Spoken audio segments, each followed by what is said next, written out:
J'ai toujours été opposé à cet accord qui met en danger Israël. Et cet accord n'empêchera pas l'Iran de détenir l'arme nucléaire. Que l'on ne nous fasse pas croire que la France a été partie prenante. Elle n'a fait que subir. Quand M. Hollande se réjouit de cet accord, il n'a été que spectateur, et cela de manière pathétique.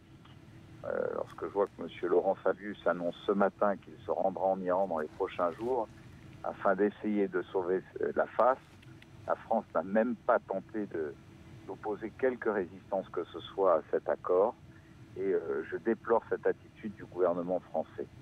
Est-ce qu'on assiste là à une normalisation des relations entre Paris et Téhéran, compte tenu notamment des perspectives économiques qui s'ouvrent désormais ? Eh bien, moi je dis que nous avions à chercher d'autres voies, et plutôt que de contraindre la République islamique à renoncer à toute velléité hégémonique par l'acquisition d'armes et de missiles,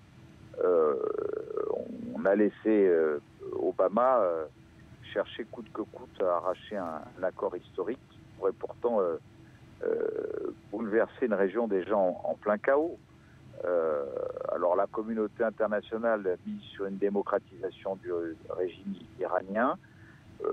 Pour être un peu un connaisseur du comportement des responsables politiques iraniens, je peux dire que cette démocratisation est tout sauf certaine.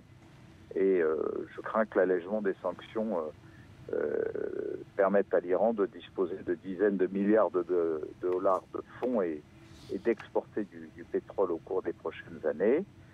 Non seulement le régime islamiste radical n'en sera que renforcé, mais il se servira de cette manne pour soutenir le Hamas, le Hezbollah et d'autres groupes terroristes. Et donc moi, je souhaite que nous tentions encore tout ce qui est possible. Voilà, il y a un calendrier politique, y compris en France, avec des échéances à venir.